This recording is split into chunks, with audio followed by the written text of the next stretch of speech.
Allez, écoutez, c'est un honneur, un privilège d'être avec vous aujourd'hui. Comme l'a dit Gabriel, que j'ai connu il y a fort longtemps, avant même la Bible parle. Il était petit garçon, peut-être tu avais 2 ans à peu près, vous connaissez bien ses parents. Je l'ai connu en France. Et c'est un privilège d'être ici, puis de revoir des visages qu'on connaît. Et pour X raisons, c'est un privilège ici d'être à cette chaire où Pasteur Jeff a prêché pendant plusieurs décennies. Donc, pour moi, c'est un honneur de partager avec vous ce matin. Donc, puisqu'il a dit, je vais le dire en 2 mots, de parler de ce qui se passe à Nîmes. Depuis 3 années maintenant, 3 années, au mois de novembre, nous avons commencé avec d'autres personnes. C'est pas moi seul, on est une équipe, on fonctionne un petit peu collégialement, enfin un peu. On fonctionne collégialement. Et donc, on a commencé une église et puis les choses, on n'est pas aussi nombreux que vous. On est une 30aine de personnes. Mais quand même, le Seigneur nous bénit, puis on va de l'avant. Et en tout cas, on est encouragé de ça. Et peut-être aujourd'hui, il y en a qui me regardent, alors je les salue. Et il y a aussi, je voudrais, avant de commencer, saluer aussi, vous savez, je l'avais dit ici il y a quelques années, je continue à aller j'allais au Brésil, je continue à aller au Brésil. Et c'est possible qu'il y ait des gens du Brésil qui nous saluent, qui nous regardent. Donc je tiens à les saluer. Voilà, c'est fait. Donc, je voudrais partager avec vous ce matin dans un passage de l'épître de Paul aux Philippiens. Et je voudrais qu'on lise, si vous voulez bien, les versets 1 au verset 12. Au verset 11, pardon. 1 à 11. Mon thème principal, là, ça va se situer les versets 9 et 11. Mais je veux juste placer le contexte un petit peu de ce qu'il dit pour ne pas tomber dans les versets 9 et 11 et pourquoi il dit ça et pour quelle est la raison. Donc, je vais commencer avec rapidement les premiers versets, puis m'attacher à ce que je veux dire au verset 9 à 11. Philippiens 2, verset 1. Si donc il y a quelque consolation en Christ, s'il y a quelque soulagement dans l'amour, s'il y a quelque communion d'esprit, s'il y a quelque compassion et quelque miséricorde, rendez ma joie parfaite, ayant un même sentiment, un même amour, une même âme, une même pensée. Ne faites rien par esprit de parti ou par vaine gloire, mais que l'humilité vous fasse regarder les autres comme étant au-dessus de vous-même. Que chacun de vous, au lieu de considérer ses propres intérêts, considère aussi ceux des autres. Ayez en vous les sentiments qui étaient en Jésus-Christ. Existant en forme de Dieu, il n'a point regardé son égalité avec Dieu comme une proie à arracher, mais il s'est dépouillé lui-même en prenant une forme de serviteur, en devenant semblable aux hommes. Et il a paru comme un vrai homme. Il s'est humilié lui-même, se rendant obéissant jusqu'à la mort, même jusqu'à la mort de la croix. Et c'est pourquoi aussi Dieu l'a souverainement élevé et lui a donné le nom qui est au-dessus de tout nom, afin qu'au nom de Jésus, tout genou fléchisse, dans les cieux, sur la terre et sous la terre, et que toute langue confesse que Jésus-Christ est Seigneur à la gloire de Dieu. On va prier. Seigneur, je te demande vraiment pour ces moments de partage de ta parole, que vraiment tu viennes parler à nos cœurs, que tu viennes illuminer nos entendements, que nous puissions comprendre ce que ta parole dit et nous dit ce matin encore. Seigneur, on attend, Seigneur, on a besoin de l'assistance de ton esprit pour comprendre ce que tu dis, Seigneur. Parle-nous, Seigneur, ce matin. Édifie-nous, encourage-nous. Je te remets ma bouche, mes mots, mes paroles, que mes notes, Seigneur, ne soient pas juste des notes, mais que ce soit vraiment un message à transmettre, Seigneur. Je te demande au nom de Jésus, du Seigneur Jésus, de bénir ce moment. Amen. Donc dans ce passage-là, on voit que l'apôtre Paul, il appelle les gens de Philippe à une unité. Il semblerait que dans l'église de Philippe, il y avait peut-être des tensions, des difficultés, mais il les appelle à une unité. Et il dit au verset 2, au verset 3, pardon, « Ne faites rien par esprit de parti ou par vaine gloire, je vais revenir au verset, c'était bien le verset 2. Rendez ma joie parfaite, ayez un même sentiment, un même amour, une même pensée, une même âme et une même pensée. L'apôtre Paul, il les appelle à l'unité, d'avoir une même pensée. Ici, dans ce passage, on trouve quelque chose d'intéressant, c'est qu'il emploie un mot qui est traduit ici, ayez un même sentiment. Le mot qu'il emploie ici, il veut aussi dire, et peut-être surtout dire, ayez une même pensée. Et là, vous voyez le verset qui finit, il reprend cette idée, et une même âme et une même pensée. Il emploie 2 fois le même mot. La deuxième fois, il emploie comme un participe qui se traduirait, et que Darby traduit d'ailleurs, Darby traduit pensant à une seule et même chose. Pensant à une seule et même chose. Ce à quoi nous sommes appelés, c'est à une unité. Mais c'est donc à une unité de pensée. Mais on peut se poser la question en regardant le passage, mais c'est quoi cette pensée qu'il veut que nous ayons, hein? C'est quoi cette pensée à laquelle il veut que nous adhérions? Il continue, verset 3. Ne faites rien par esprit de parti ou par vaine gloire, mais que l'humilité vous fasse regarder les autres comme étant au-dessus de vous-même. La pensée à laquelle il les appelle, c'est la pensée de l'humilité. C'est à ça qu'il les appelle. Regardez, on continue. Je donne ça juste comme une introduction. Et puis, il continue, verset 5. Ayez en vous les sentiments qui étaient en Jésus-Christ. C'est le même mot. Ayez en vous la pensée qui était en Jésus-Christ. Si vous voulez, l'apôtre Paul, il les encourage à l'humilité.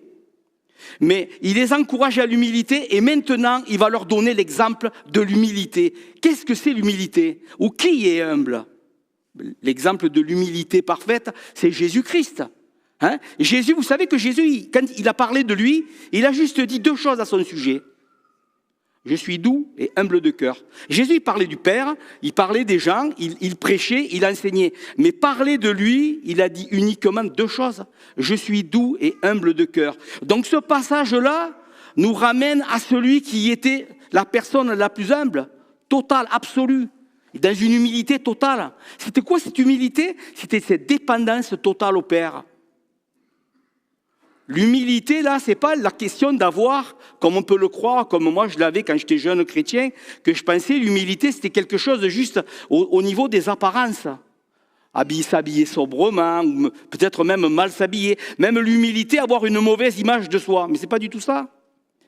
Jésus, il était humble. Il vivait dans une humilité parfaite, totale. Son humilité, Jésus, qu'est-ce qu'il dit? Je ne fais rien de moi-même. Tout ce que je le fais parce que le Père me dit de le faire, m'a montré de le faire. C'est ça l'humilité de Jésus. C'était sa dépendance totale. Quand l'homme il a péché, quand Adam et Ève ont péché, qu'est-ce qu'ils ont fait? Ils sont sortis de cette dépendance. Et l'orgueil, l'arrogance est venu. Ils ont été créés, ils avaient tout pour être et vivre dans l'humilité. Mais ils étaient dépendants de Dieu. Et puis ils sont sortis de cette dépendance. Mais Jésus est venu. Il est l'humble, parfait, total. Et il est notre exemple. Comment est-ce que nous devons vivre les uns les autres dans l'Église? Comment est-ce que nous devons vivre l'unité? Est-ce qu'on doit chercher l'unité? Non. L'unité, elle nous a été déjà donnée. Hein. L'unité, elle est déjà en Christ. Nous sommes un en Jésus-Christ. C'est pas à faire l'unité, mais nous devons la vivre. C'est pas la même chose entre ce qui est une réalité objective et ce qui est une réalité subjective, c'est-à-dire ce qui est vrai et ce que nous devons expérimenter. Nous devons expérimenter cette humilité. Nous devons l'expérimenter. Comment on expérimente l'humilité? C'est simple. En se soumettant à Dieu. En devenant dépendant de Dieu. Vous savez, le grand danger, le grand problème que nous avons, c'est l'indépendance, c'est l'autonomie, c'est finalement des vies chrétiennes où on vit de ce que nous faisons plutôt que de ce que Dieu fait, de ce que Dieu est. Non, c'est pas ça la vie chrétienne. La vie chrétienne, c'est une dépendance vis-à-vis de Dieu. C'est une soumission à Dieu. C'est d'être dépendant de Dieu, comme Jésus-Christ l'était. Et ça nous donne une relation d'humilité avec Dieu devant Dieu. Mais si nous avons une humilité devant Dieu, nous l'aurons devant les hommes. Si vous n'avez pas d'humilité devant Dieu, vous ne l'aurez pas non plus devant les hommes. Si vous n'êtes pas dépendant de Dieu, vous n'aurez pas d'humilité dans vos relations. Et si vous n'avez pas d'humilité, ça va être difficile d'avoir une unité. Mais je vous dis ça à vous, je peux le dire partout, n'importe où. Parce que c'est ça une réalité. Nous avons besoin de vivre dans l'humilité, et en vivant dans l'humilité, nous allons vivre dans l'unité. Et puis, comme je vous dis, il donne l'exemple de Jésus-Christ. Jésus-Christ qui s'est donné, qui a renoncé à tout, qui a abandonné son trône et qui est venu sur terre, qui s'est soumis totalement au Père. C'est ça l'humilité. C'est l'abandon de sa propre vie, l'abandon de ses propres droits, peut-être de sa propre position, et il s'est soumis totalement à son Père. Et il a vécu dans cette humilité. Et c'est ça que Dieu nous demande aussi, d'abandonner nos vies, de renoncer à nous. Prends ta croix et suis-moi. L'unité de l'Église, elle est à ce prix-là. Quand je dis l'unité de l'Église, ce n'est pas une unité à faire, comme j'ai dit, c'est une unité à vivre. Hein? C'est en renonçant à soi-même que l'unité devient une réalité. Et puis il continue. Il parle de Jésus, de son humiliation, mais je vais arriver à mon texte maintenant.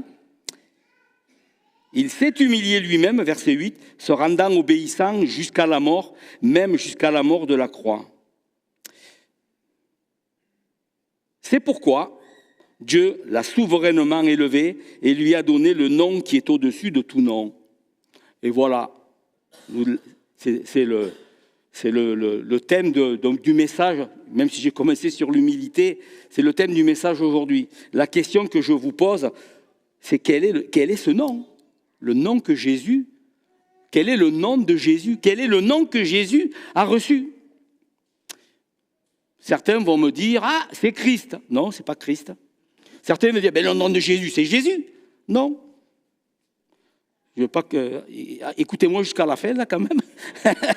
Écoutez-moi, je ne suis pas en train de vous prêcher quelque chose d'autre. Vous allez voir, peut-être ça a du sens.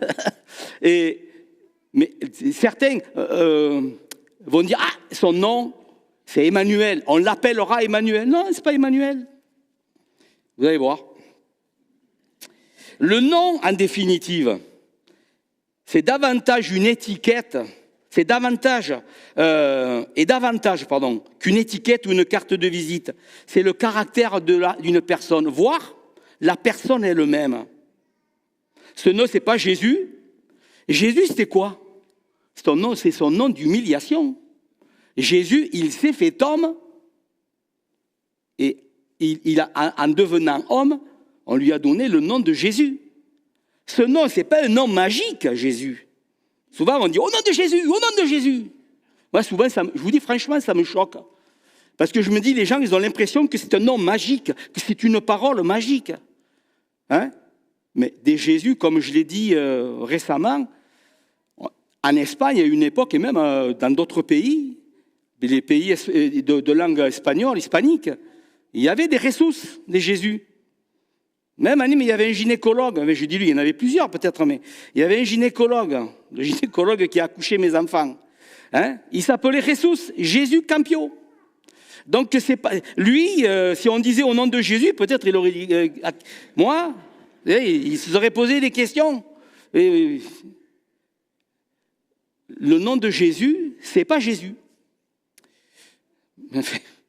C'est aussi Jésus. Ne paniquez pas, ne paniquez pas. Non, mais ce que je veux montrer, c'est que on doit être clair sur la signification de ce passage. Vous savez, c'est un passage que je crois, moi, fondamental, parce qu'il vient nous révéler quelque chose d'extraordinaire. Révéler quelque chose d'extraordinaire. Nous révéler qui est Jésus. Son nom, ce n'est pas Christ non plus. Son nom, ce n'est pas Christ. Christ, c'est un titre d'une certaine manière. C'est une fonction. Mais ce n'est pas son nom. Son nom, ce n'est pas Jésus-Christ. Mais quand même, c'est aussi Jésus-Christ d'une certaine manière. Et ce n'est pas non plus Emmanuel. Emmanuel, c'est Dieu avec nous. Ça nous dit simplement, on l'appellera Emmanuel. Ça ne veut pas dire qu'il s'appelait Emmanuel. Ça veut dire que c'est Dieu avec nous. Hein, vous le voyez au début de l'évangile de Matthieu, et à la fin de l'évangile de Matthieu, il dit « Je suis avec vous chaque jour jusqu'à la fin des temps ». C'est comme on reprend l'évangile de Matthieu, il est entouré par ces deux réalités. D'un côté, il s'appelle Emmanuel, Dieu avec nous, et à la fin de l'évangile de Matthieu, il est avec nous tous les jours jusqu'à la fin des temps. Mais c'est pas ça son nom. Son nom, c'est autre chose. Vous allez voir. Quand je voudrais lire maintenant Romains chapitre 10, verset 9. Si tu confesses, parce qu'il est affiché, non? Si tu confesses de ta bouche le Seigneur Jésus, et si tu crois dans ton cœur que Dieu l'a ressuscité des morts, tu seras sauvé. Là, on a une indication, là. C'est pas de confesser Jésus, c'est de confesser le Seigneur Jésus. Ou d'autres versions, si tu confesses que Jésus, c'est le Seigneur. Ça. Si tu confesses que Jésus, c'est le Seigneur, on peut dire Jésus, à tout ce qu'on veut. Mais la réalité, c'est pas simplement le nom de Jésus qui sauve. Même si quand vous avez prié ou que vous avez donné vos vies à Jésus, vous n'avez pas prononcé le mot Seigneur, si la réalité était derrière le mot, c'est bon, vous êtes sauvés, n'ayez pas peur. Hein? Mais ce que je veux dire, c'est, ce passage, il nous donne une lumière. Seigneur Jésus. C'est en confessant son nom, ça, Seigneur Jésus. Regardez, si vous voulez bien, Actes chapitre 2, les versets 22 et 23. Hommes, Israélites, écoutez ces paroles. Jésus de Nazareth, cet homme à qui Dieu a rendu témoignage devant vous par les miracles, les prodiges et les signes qu'il a opérés par lui au milieu de vous, comme vous le savez vous-même. Il reprend, cet homme, livré selon le dessein arrêté et selon la prescience de Dieu, vous l'avez crucifié et vous l'avez fait mourir par la main des impies. Il dit, à deux fois, il parle de Jésus et il dit cet homme. Bien sûr qu'il était plus qu'un homme, hein? Mais regardez, le verset 36 du même chapitre 2. Que toute la maison d'Israël sache donc avec certitude que Dieu a fait Seigneur et Christ, ce Jésus, cet homme qu'il a mentionné à quelques versets plus haut, cet homme que vous avez crucifié, Dieu l'a fait Seigneur. Donc le nom de Jésus, le nom qu'il a reçu, et puis le passage ici nous le dit clairement. Il dit, afin qu'au nom de Jésus, tout genou fléchisse sur la terre et sous la terre, et que toute langue confesse que Jésus-Christ est Seigneur à la gloire de Dieu. Quel est le nom de Jésus? C'est Seigneur. Seigneur. Et comme je dis, c'est Seigneur Jésus, si vous voulez, ou Seigneur Jésus-Christ. Mais le nom qu'il a reçu, c'est Seigneur. Est-ce que vous comprenez ce que ça veut dire? Son nom d'humiliation, là, d'humanité, Dieu s'est humilié, il est devenu un homme. Il a marché au milieu de nous. Il a pris cette place d'homme. Hein? Il a pris notre humanité, sans le péché. Et puis, il a vécu, il a été crucifié. Quand il est mort, Jésus, hein? Jésus l'homme, hein? Dieu le Fils incarné, quand il est ressuscité comment? Ben, Pierre nous le dit, ce Jésus que vous avez crucifié, Dieu l'a ressuscité. C'est toujours Jésus qui est ressuscité. Il est ressuscité avec sa nature humaine. Il est ressuscité, fils de Dieu, mais aussi il est ressuscité, Jésus, l'humain. Est-ce que vous réalisez ce que ça veut dire? Ça veut dire que sur le trône de Dieu aujourd'hui, parce que le passage dit, il a souverainement élevé. Qu'est-ce que ça veut dire, souverainement élevé? Ça veut dire que tu ne peux pas le mettre plus haut. Est-ce que Dieu pourrait lui donner une place plus haute que la sienne? Non. Le plus haut que Dieu pouvait élever, le Seigneur Jésus, c'était où? À sa droite. Là, des versets, vous en avez, il s'est assis dans je crois, Éphésiens chapitre 1, verset 12, dans les premiers chapitres, dans les premiers versets de l'épître aux Hébreux, au chapitre 1, peut-être le verset 2 ou 3, ça dit aussi qu'il s'est assis, au chapitre 8, verset 1 de l'épître aux Hébreux, et dans plein de versets de la Bible, il nous montre, et même dans les évangiles, hein, à la fin de Luc, je crois, il nous est dit qu'il s'est assis. Il s'est assis. Mais qui c'est qui s'est assis? C'est le Fils de Dieu qui s'est incarné. C'est le Fils de l'homme. C'est Jésus. Ça veut dire quoi? Aujourd'hui, dans les lieux célestes, celui qui règne et qui trône, celui qui est notre Seigneur et qu'on célèbre, c'est un homme dans la gloire. Un homme, vous connaissez ce chant? Qui c'est qui le connaît? Il est un homme dans la gloire. Je ne chanterai pas plus là. Il est un homme dans la gloire, c'est Jésus de Nazareth. Vous le connaissez ce chant? Hein, non? Moi, c'est un vieux cantique, en tout cas. Mais c'est ça la réalité. Sur le trône aujourd'hui, il y a le Fils de Dieu. Il était déjà le Fils de Dieu. Il était déjà le Seigneur. Mais il a introduit une réalité nouvelle. Un homme est sur le trône aujourd'hui. Un homme qui est Dieu. Un homme qui a pris la nature humaine, qui est mort, qui est ressuscité pour nos péchés et qui est aujourd'hui, qui a reçu la seigneurie et qui règne aujourd'hui.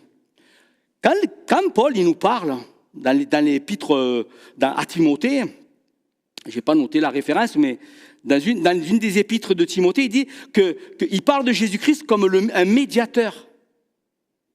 Le médiateur. Qu'est-ce que c'est un médiateur? Quand il y a des conflits sociaux, vous n'en avez pas beaucoup ici, nous en France on est des champions du monde, sport national, des manifestations, des grèves, c'est pas une blague, c'est la réalité. On est champion du monde de ça, on n'est pas champion du monde dans beaucoup, mais là, on bat tout le monde. On commence à se battre, à crier, avant même d'expliquer ce qu'on veut. Les Allemands négocient et après ils font grève. Nous on fait grève et après on négocie, mais c'est vrai, c'est ça la réalité. Donc, quand il y a un conflit, dans les grands conflits, des crises et des conflits sociaux qu'il y a eu, il y en a encore, mais dans les années 70, 60, dans les grandes usines, les grandes entreprises, il y avait des conflits. Et à un moment donné, ça aboutissait à rien. Le gouvernement disait, bon, on va nommer un médiateur. Le médiateur, qu'est-ce qu'il faisait? Il faisait une médiation. Qu'est-ce que ça veut dire, il faisait une médiation? Ça veut dire que il allait voir le patronat, les conflits sont toujours entre le patronat, hein, les patrons, et les ouvriers, les syndicats. Il faisait le lien entre les deux. Quand il allait voir les patronats, il représentait les ouvriers. Et donc, il plaidait d'une certaine manière leur cause. Donc, il était d'un côté représentant des ouvriers, et après, quand il avait négocié quelque chose ou quoi, il retournait vers les employés, vers les syndicats, les ouvriers, et là, il représentait les patrons, il donnait le point de vue. Donc, il était les deux. Mais la médiation de Jésus, c'est la même chose. Jésus-Christ, il est devant Dieu sur le trône, et c'est un homme qui nous représente. Il y a quelqu'un de la race humaine qui vous représente, chacun d'entre vous, et qui plaide pour vous. Et ça, c'est extraordinaire. Nous avons un avocat, quelqu'un qui plaide pour nous. Mais de notre côté, quand on veut aller vers Dieu, par qui on passe? Par Jésus-Christ. Parce que c'est lui qui représente Dieu. Il est le médiateur. Il est à la fois Dieu pour les hommes, mais homme pour Dieu, si on peut dire d'une certaine manière. Et ça, c'est extraordinaire, non? Vous ne trouvez pas ça? Enfin, moi, je vous le dis, les premières fois ça fait des années que j'ai médité sur ces choses-là, mais les premières fois que j'ai parlé de ça, que je l'ai compris, à chaque fois que j'en parlais, j'en avais les frissons, la chair de poule, de me dire, il y a un homme qui me représente, il y a un homme, c'était comme quelque chose qui était devant moi et que j'avais jamais vu, que je réalisais pas. Mais c'est ça la réalité. Et puis, non seulement c'est un homme, mais c'est un homme qui s'est assis. Il s'est assis. Hein?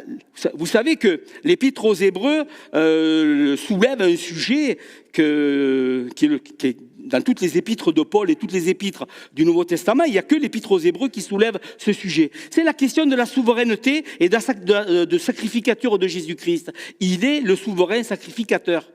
C'est entre autres, je fais une parenthèse, mais c'est entre autres pour ça que beaucoup de commentateurs disent que ça ne peut pas être Paul qui l'a écrit.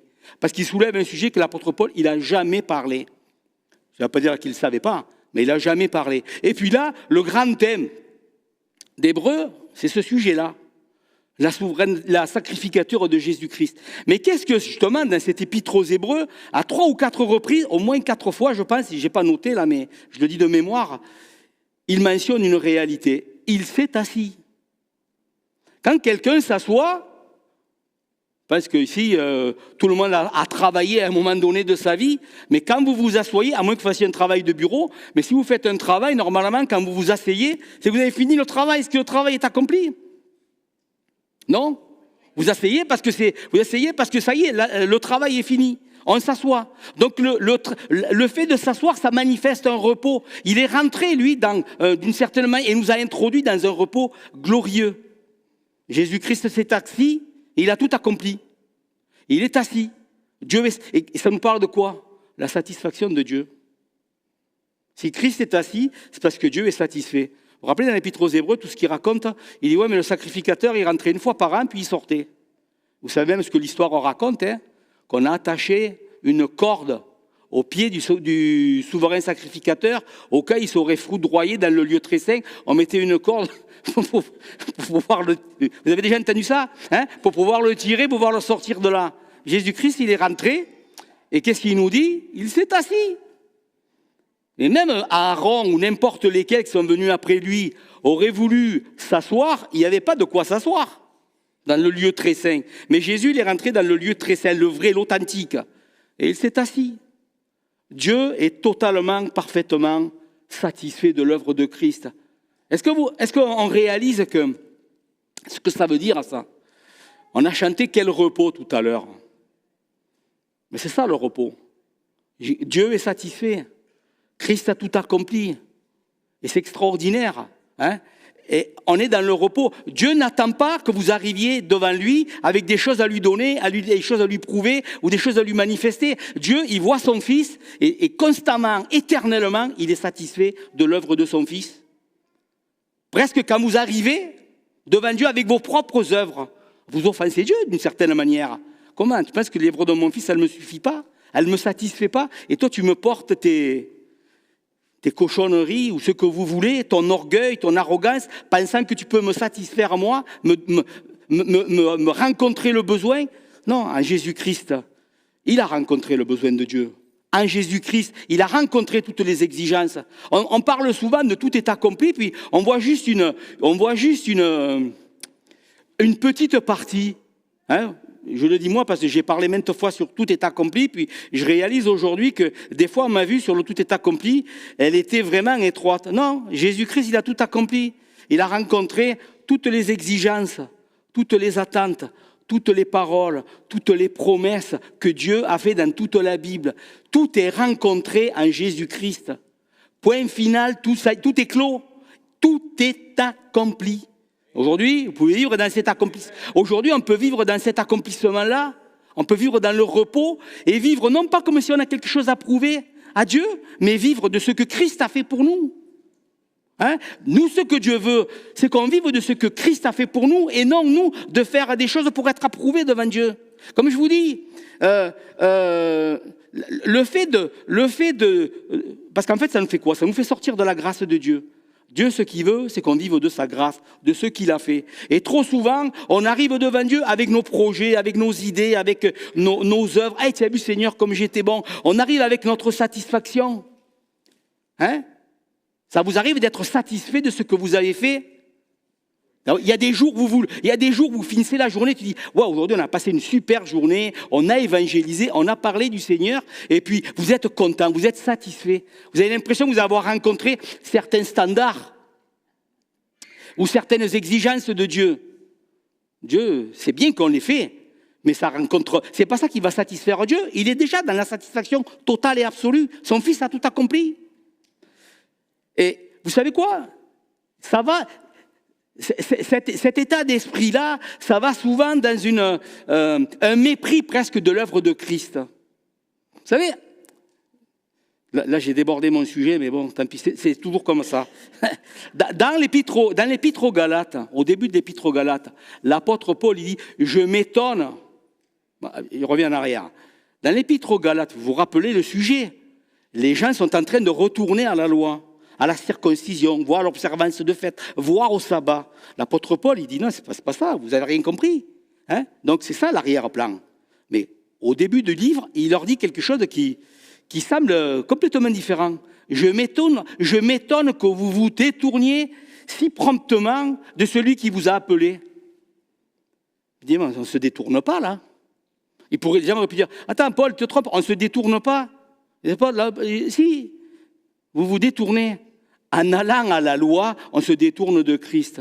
En faisant des choses pour Dieu, on se détourne de Dieu d'une certaine manière. En voulant rencontrer Dieu avec nos propres œuvres, avec nos propres efforts, on se détourne de Dieu. Le moyen de marcher avec Dieu et que Dieu prenne plaisir dans nos vies, c'est de vivre de ce que Christ a fait. Tout est accompli. Vivez, on l'a chanté, quel repos. Vivons dans le repos, c'est ça la réalité. Vivons dans le repos que Dieu nous a donné à Jésus-Christ, dans le repos de l'œuvre accomplie. Vous n'avez rien à faire, on n'a rien à faire, je n'ai rien à faire. Est-ce que ça nous laisse oisifs? Non, ça ne nous laisse pas oisifs. Le repos, ce n'est pas la oisiveté. Le repos, ça veut dire que j'ai rien à faire pour rencontrer les besoins de Dieu. Mais si je suis conscient de ça, il y a bien des choses à faire. Sur cette base-là, du repos en Christ, on peut faire beaucoup de choses. Regardez. Comme je vous dis, j'ai débordé beaucoup de ce que je voulais dire, mais regardez l'épître aux Éphésiens, le chapitre 2. Il dit qu'il nous a fait asseoir avec Christ dans les lieux célestes. Et ça, c'est pas le repos, ça? On est assis avec lui. Au chapitre 1, verset 12, il dit que Christ s'est assis. Et après, il dit que nous sommes assis. Nous, c'est vous et moi. Parce que c'est ça que ça concerne dans le passage. C'est nous sommes assis ensemble, comme une unité, comme un peuple, comme un corps. Le corps de Christ, l'Église. Nous sommes assis avec Christ dans les lieux célestes. Et puis, au verset 10, qu'est-ce qu'il dit? Que Dieu, il a préparé des œuvres d'avance pour que nous les pratiquions, ou plus littéralement, pour que nous y marchions. D'un côté, il dit qu'on est assis, donc on n'a rien à faire. Et d'un autre côté, il dit qu'il a préparé des œuvres. Tout ce que Dieu veut que nous fassions, tout ce que Dieu veut que nous fassions, doit se faire sur la base du repos de l'œuvre accomplie. Si vous n'êtes pas dans le repos, tout ce que vous allez faire, ça va être des œuvres. Mais si vous êtes dans le repos de Dieu, si vous réalisez que Christ est sur le trône et qu'il a tout accompli, que Dieu est satisfait et que c'est ça votre base d'action, vous pouvez faire ce que vous voulez. Vous travaillez 24 heures sur 24 pour le Seigneur. Et vous savez quoi? Vous ne serez pas fatigué.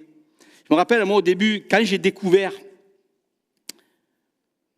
au milieu des années 80, ça faisait presque une dizaine d'années que j'étais chrétien, puis je comprenais jusqu'à un certain point la grâce de Dieu, mais un jour, là,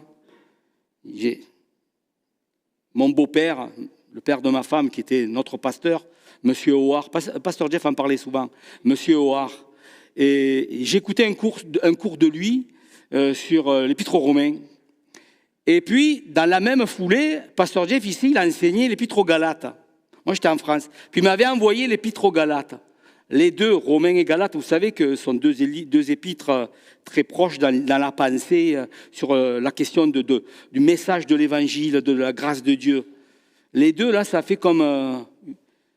ça m'a ouvert les yeux sur une dimension que je ne voyais pas. Mais ça m'a fait comprendre l'œuvre accomplie et le repos de Dieu, la dimension de la grâce. Souvent, je trouvais que la vie chrétienne, je trouvais que j'étais actif dans le service de Dieu, mais je trouvais que c'était épuisant des fois, difficile, fatigant. Et puis là, le jour où j'ai compris ça, les choses m'ont semblé tellement plus simples, tellement plus légères. Je faisais plus des choses pour Dieu. Je marchais dans une œuvre qui était déjà parfaitement accomplie. Je le faisais, ça avait changé mon état d'esprit. Je le faisais dans une dynamique de la grâce, plus dans une dynamique de la loi. Je ne le faisais plus parce qu'il fallait le faire, même si j'avais envie de le faire. Mais je le faisais dans la dynamique de la grâce. Tout est accompli. Dieu est satisfait. J'ai rien à démontrer à Dieu. J'ai rien à prouver à Dieu. Dieu, vous pouvez pas d'une certaine manière, Dieu, on ne peut pas le décevoir. Parce que la satisfaction de Dieu, elle ne repose pas sur ce que je suis. Elle repose sur ce que Christ est, ce que Christ a fait. Ça, c'est extraordinaire.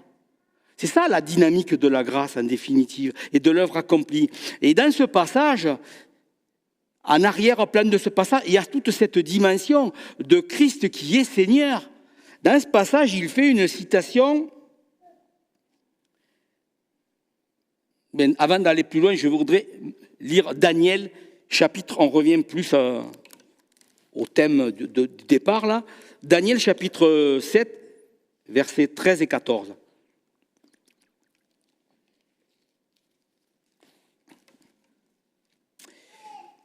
Je regardais pendant mes visions nocturnes, et voici, sur les nuées du ciel arriva quelqu'un de semblable à un fils de l'homme.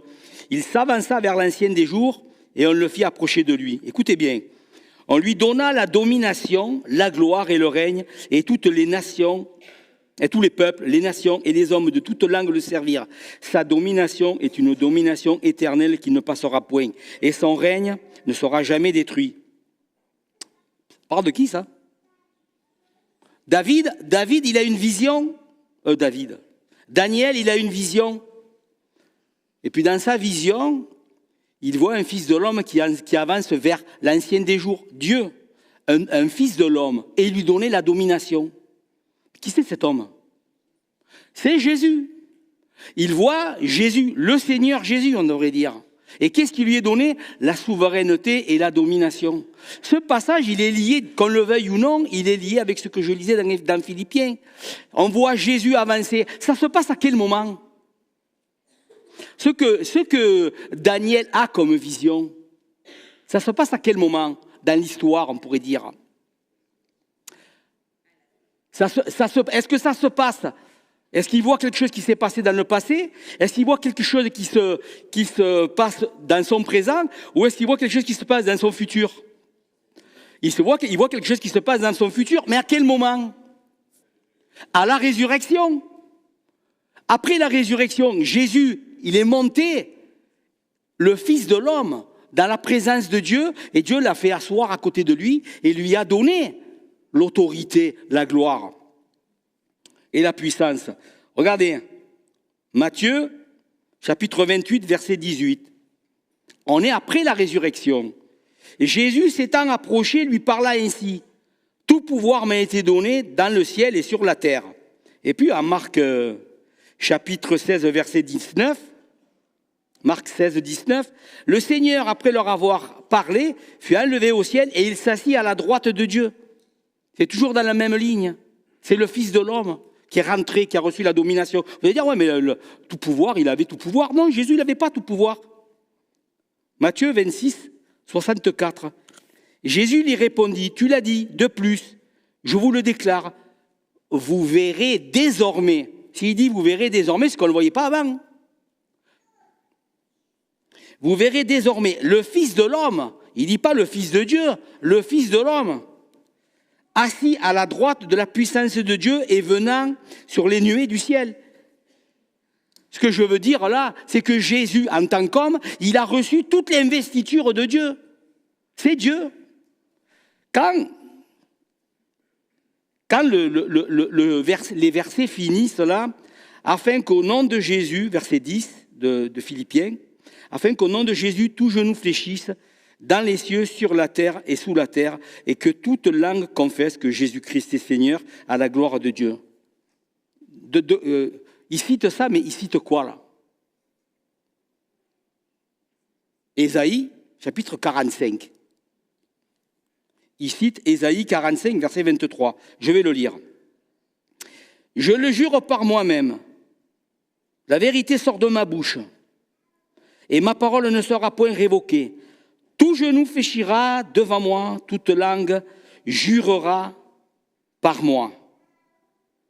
Mais dans le contexte ici, un peu plus haut, c'est Dieu qui parle. Il dit, au verset, la deuxième partie du verset 21, et depuis longtemps les a annoncés. N'est-ce pas moi l'Éternel? Il n'y a point d'autre Dieu que moi. Je suis le seul Dieu juste et qui sauve. Tournez-vous vers moi et vous serez sauvés, etc., etc. Car je suis Dieu, il n'y en a point d'autre. Et après, je le jure, voilà, tout genou fléchira. Ce passage, c'est l'Éternel qui parle dans ce passage. Mais, on pourrait le dire aux témoins de Jéhovah, ça tient. Comment ça se fait que ce passage, il parle de l'Éternel, puis après, il est attribué à Jésus? Tous genoux fléchiront devant lui. Ce passage, qu'est-ce qu'il nous dit? Le nom qu'il a reçu, c'est le nom de Seigneur. Si on le mettait dans le mot Seigneur, c'est Kurios en grec. Mais si on met l'équivalent hébreu, c'est Yahvé. Quel nom il a reçu, Jésus? Jésus, l'homme. Il était déjà Dieu. Mais avec sa nature humaine, quand il est ressuscité, qui est arrivé devant Dieu, à cet homme, Dieu, à cet homme, le Fils de Dieu incarné, Dieu, il lui a donné le nom de Yahvé. Ce que ce passage nous dit, c'est que Jésus, il est Dieu, qu'il est le Seigneur, et qu'on peut s'approcher de lui. Dans l'Épître aux Hébreux, au chapitre 4 et au verset 15 et 16, je ne sais pas si je les ai notés là, peut-être que oui, peut-être que non. Et en tout cas, c'est le passage, il dit « Approchons-nous donc du trône de la grâce pour être secourus ». Le verset 15, il fait bien référence à l'humanité de Jésus. Et puis le verset 16, il dit « Approchons-nous du trône de la grâce ». On veut être secourus. Réalisons une chose, Jésus, ce n'est pas votre petit copain. Souvent, on a l'impression « Ah, Jésus, c'est mon ami ». D'ailleurs, j'aime pas cette expression. Hein? Par exemple, on dit, Jacques nous dit qu'Abraham était l'ami de Dieu. D'ailleurs, vous essayerez de trouver la référence dans la Bible, où c'est écrit comme ça, vous la trouvez, vous êtes fort, parce que ça n'y est pas. Il y a des choses qui laissent penser, qui laissent supposer, mais l'expression elle-même, elle n'est pas là, dans l'épître de Jacques, chez les prophètes. Mais, ami de Dieu, c'est Dieu qui dit qu'on est son ami. C'est pas nous qui disons « Ah, moi je suis l'ami de Dieu ». On n'est pas le chum de Dieu, il n'est pas notre chum. Dieu, c'est Dieu, il est au-delà de nous.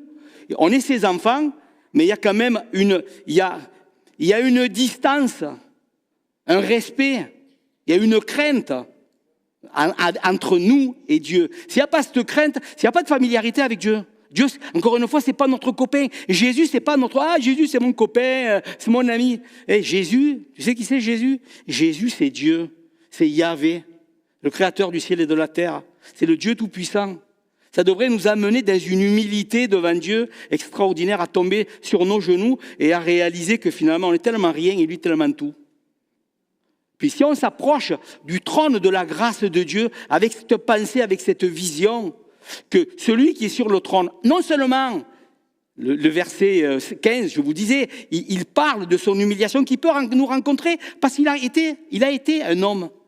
Et parce qu'il a revêtu cette humanité pour un temps, aujourd'hui, dans la présence de Dieu, on a cet homme qui est aussi l'Éternel. Il y a des mystères dans la Bible, je vous dis. Je ne sais pas si ça vous parle ce que je dis là ce matin, mais moi ça me percute tellement de penser ces choses-là, même si ça fait 7 ou 8 fois que je parle sur ces choses-là d'une manière plus ou moins différente, à chaque fois ça me renverse. Dieu s'est fait homme. C'est un dessein éternel, un décret éternel de Dieu. Depuis l'éternité passée, Dieu l'avait prévu. Il enverrait son Fils, il deviendrait un homme, il mourrait pour nos péchés, il ressusciterait. Puis de cet homme, son Fils qui avait pris la nature humaine, il lui donnait son nom. Il le faisait le Seigneur, notre Seigneur. C'est extraordinaire. Il y a des mystères, des choses qui nous dépassent là, d'une manière extraordinaire. Des fois, on se demande, mais Dieu, pourquoi il a fait ça, tu sais, est-ce que... Il n'aurait pas pu faire les choses plus simplement. Non, il a fait les choses tellement d'une manière extraordinaire. Dieu s'est abaissé jusqu'à notre humanité, et puis il a revêtu notre humanité, mais cette même humanité, il a glorifié au point que il y a un homme dans la gloire, un homme qui est Dieu. Donc on peut s'approcher de lui avec vos besoins. Puis le christianisme, on attend, mais nous, le christianisme, on a l'impression souvent qu'il ne faut pas avoir de besoins. N'ayez pas de besoin, tu n'es pas supposé avoir des besoins, Jésus il est tout, tu n'es pas supposé avoir des besoins. Si. Allez avec vos besoins devant Dieu, puis exposez-les lui. Dites à Dieu, Seigneur, j'en ai des besoins dans ma vie. Puis toi tu as connu ma nature humaine, tu connais mes difficultés, puis là il va nous rencontrer dans nos besoins. Il est capable de nous rencontrer dans nos besoins parce qu'il est Dieu. Il n'est pas notre petit copain, il est Dieu. Et il va vous rencontrer, il va vous satisfaire, il va remplir vos vies, il va remplir ma vie. Donc... comment Dieu, il dit, il a souverainement élevé. Comment Dieu, il a souverainement élevé Jésus? En le faisant Seigneur. Dieu l'a souverainement élevé et lui a donné le nom qui est au-dessus de tout nom. Le nom de Jésus. Le nom de Seigneur, pardon. Et quand souvent on entend des gens, au nom de Jésus, au nom de Jésus, les gens qui parlent au nom de Jésus, mais est-ce qu'ils réalisent, qu'est-ce qu'ils disent les gens? Est-ce qu'on réalise, nous, quand on prie pour les gens ou qu'on proclame, est-ce qu'on réalise que ce n'est pas simplement quelques lettres Jésus, hein? C'est que ce n'est pas simplement ce mot-là. Derrière le mot, le nom de Jésus, si vous ne réalisez pas toute la seigneurie qu'il y a, toute la souveraineté de Dieu, toute la puissance, toute la gloire qu'il y a. Quand vous dites Jésus est Seigneur, vous faites une proclamation extraordinaire. Quand vous dites Jésus est Seigneur, vous proclamez qu'il est Dieu. Vous proclamez son œuvre accomplie, son œuvre parfaite, la pleine satisfaction de Dieu, proclamez sa gloire. On proclame quelque chose d'extraordinaire. C'est pour ça que quand on dit tout ce que vous demanderez à mon nom, mais ce n'est pas au nom de Jésus, c'est au nom du Seigneur Jésus. Si vous priez, que vous dites juste Jésus, ce n'est pas ça la question. C'est que vous compreniez au plus profond de vous ce que ça signifie, le nom de Jésus, sa gloire immense et glorieuse. Hein? Et, enfin, comme je l'ai dit, je ne pourrais pas me répéter, mais je vous dis, ça me transporte tellement de parler de ces choses-là, parce que c'est tellement, je trouve, extraordinaire. Donc, nous avons un Seigneur qui nous représente, qui est un homme qui règne et qui peut nous rencontrer parce qu'il a été un homme et qu'il est Dieu. Il peut nous rencontrer dans tous nos besoins. Il peut satisfaire et rencontrer nos vies. Amen. Amen. Seigneur, merci pour ta parole, Seigneur, ce que j'ai pu partager. Que, Seigneur, ça puisse devenir clair pour chacun d'entre nous. Que ça puisse être aussi une motivation d'aller plus loin avec toi, de grandir avec toi, de grandir dans une connaissance de ta personne, dans une connaissance de qui tu es, de ce que tu as accompli et de la position que tu occupes aujourd'hui dans les lieux célestes. Merci notre Dieu pour Jésus. Merci pour son salut. Merci pour tout, Seigneur. Merci pour cette assemblée. Je te prie de bénir mes frères et sœurs ici réunis aujourd'hui et de les conduire, de continuer l'œuvre que tu as commencée depuis des décennies, Seigneur, dans cette Église. Merci pour ta bénédiction et bénis ceux qui nous regardent aussi, Seigneur, via les réseaux sociaux, Internet, Seigneur. Merci au nom de Jésus. Amen.